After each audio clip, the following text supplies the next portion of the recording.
Imagine walking onto your allotment one morning and there is not a single plant in the ground. Every courgette, every runner bean, every head of lettuce is sitting in a pot. It sounds eccentric. It might even sound like cheating. But what if growing entirely in containers was not a compromise at all? What if it was actually a serious growing strategy with real advantages over traditional beds? That question is worth sitting with, because container growing on allotments is more common than you might think, and the growers doing it are not struggling. Many of them are thriving. Most allotment holders arrive at containers out of necessity. The soil is compacted, the drainage is poor, there is a history of clubroot or white rot locked into the ground, and no amount of digging will shift it. Containers offer an immediate reset, but some growers choose containers from the very beginning, not as a workaround, but as a method. And once you understand what a container actually gives you, that choice starts to make a lot of sense. When you grow in a pot, you control the root zone completely. You choose the compost, you choose the drainage, you choose the depth. The plant never has to negotiate with whatever the allotment committee handed you when you took on plot 47. Here is something most growers do not think about. When a plant sits in open ground, its roots are constantly exploring. They are searching for water, for nutrients, for pockets of better soil. That exploration costs the plant energy. In a container, there is nowhere to explore. The roots hit the edge of the pot and they stop. That sounds like a limitation. In some ways it is, but it also means the plant stops spending energy on searching and starts spending it on growth and fruit production. This is why container-grown tomatoes, peppers, and aubergines can perform so well. The root zone is constrained, but it is also optimized.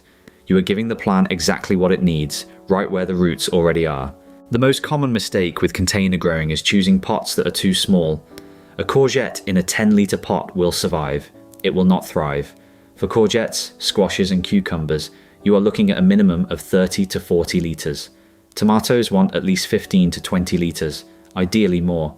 Runner beans in a large half barrel can produce a genuinely impressive harvest. Depth matters as much as volume. Carrots and parsnips need at least 40 centimetres of depth to develop properly. Shallow pots will give you stubby, forked roots that are edible but frustrating. For root vegetables, long planters or deep buckets are worth seeking out. Potatoes are one of the great success stories of container growing. A large fabric grow bag or a purpose-built potato barrel lets you earth up without back-breaking digging, and harvest without a fork going through half your crop. This is the honest part. Container growing demands more watering than open ground. There is no getting around it. Pots dry out faster, especially in warm weather, especially in terracotta. A large courgette plant in full sun may need watering every single day in July and August. If you are not able to visit your allotment daily in summer, containers become harder to manage. A drip irrigation system fed from a water butt can solve this. And many allotment sites now allow them, but it is a real consideration, not a minor footnote. One solution is grouping pots together.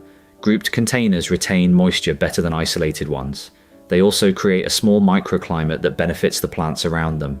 Open ground, especially well-tended allotment soil, has a living ecosystem feeding your plants. Containers do not, once the nutrients in your compost are used up, and in an active growing season that can happen within 4 to 6 weeks, you need to replace them. A weekly liquid feed is the standard approach. Tomato feed works well for fruiting crops. A general balanced feed suits leafy vegetables. Seaweed-based feeds are popular with organic growers, and they do support strong plant health across a wide range of crops. The compost you start with matters enormously. A good peat-free multi-purpose compost mixed with perlite for drainage and a slow-release fertilizer granule gives your plants a strong foundation before the liquid feeding begins. One of the most underappreciated benefits of container growing is how it simplifies crop rotation. In the ground, rotation means planning which bed gets which family of plant each year. In pots, you simply replace the compost, move the pot, start fresh. Clubroot cannot persist in a pot you empty and refill. Onion white rot cannot travel into fresh compost. For growers dealing with persistent soil-borne disease, this alone can make container growing transformative. Container growing is not a fallback. It is a genuine method with real horticultural logic behind it. Control the root zone, feed consistently, choose the right pot size, and many allotment crops will grow just as well in containers as they would in the ground. The water demand is real, but it is manageable with the right systems in place. So, over to you. Is there a crop you have always assumed could never work in a container? one you have never even tried, leave it in the comments and let's see if we can change your mind. And if this helped you understand your plot a little better, subscribe to Grow a Lot Studio. There is always more going on down on the allotment than meets the eye.